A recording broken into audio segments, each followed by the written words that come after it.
Well, hello there, I'm Kevin V, and welcome to Kdawg Countdown. Today I'm going to talk about my top 5 fave Marvel superheroes. Number 5 on my list is Ghost Rider, or Johnny Blaze. I find Ghost Rider to be a very interesting character for the fact that Johnny Blaze is involuntarily becoming Ghost Rider. He doesn't really control it too much. I think eventually he does. I know the movies and all that shit he does eventually, but the comic books and all that, I imagine he also eventually does figure out the changing and all that shit too. So maybe eventually voluntarily, but mostly still involuntarily being possessed by the spirit of vengeance. Especially the fact that he's mostly an anti-hero. I mean, he just does stuff not really by the book. He'll just do it by his own means. But I still find him to be a very interesting character and something I kind of resonate more with. I kind of like anti-heroes a little bit more. And the darky kind of look that he has, and the flaming skull is just fucking awesome in general. Speaking of unconventional means, that brings us to number 4, Deadpool.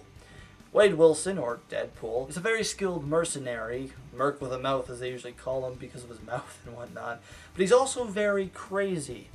I think that was due to the surgical procedures that gave him his powers and the healing factor that he has, which is similar to Wolverine. So yeah, he's just very crazy and insane, and that's just something I find very cool about him, is the fact that he's just crazy and insane, and still is pretty badass, because he can kick your ass no matter what, but still be crazy and insane, and kind of like not treat things super seriously because he's crazy and insane. I mean, Joker's crazy in the DC universe, but I mean, Deadpool is just nuts, that he just knows he's in a comic book somehow. His comic senses, I guess is what it's called.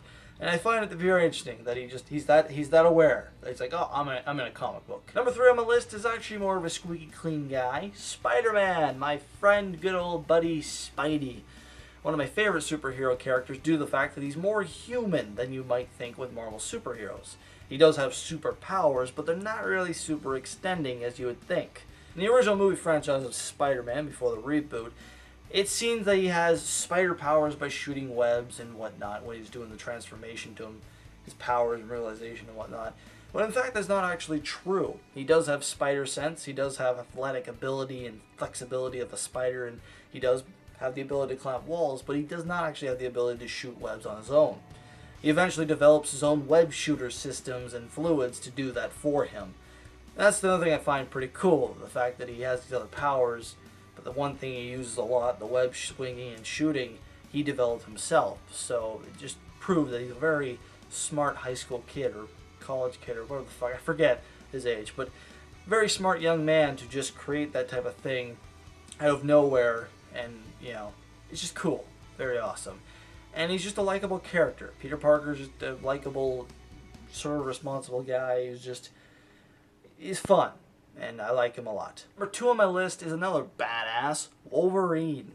Wolverine is definitely one of my top fave superheroes due to the fact that he's like an anti-hero. Unconventional means, and he'll just whoop your ass.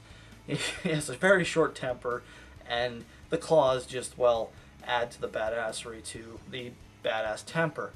He's also one of the few, if not maybe the only, Canadian Marvel Universe character.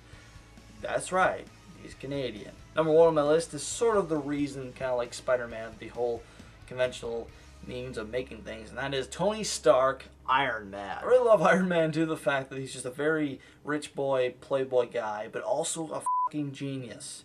A complete genius to make his own high-tech suit and become his own superhero. No superpowers at all. He's just kind of like a Batman, in DC. He's kind of like Batman, only instead of Batman having to make his own Batbot and whatnot to do a suit against Bane, he made his own suit in general. But also has the Hulkbuster armor anyway to handle Hulk. So that's another cool part, is that he can make variations of his armor. But that's all he is. He's still a human dude. He's still a human guy with no powers. But he just has gadgetry and technology that he's invented to help him become more than what he really is physically. Brings the end of Kdawg Countdown. If you liked the video, hit the thumbs up button. If you want more, hit subscribe. While you're down there doing that, go in the comments and give your own top 5 list for us. Sometimes we miss people out. Sometimes I'm just, kind of like that.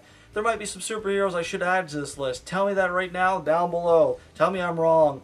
Probably am. And I'll see you guys in the next video. Peace out.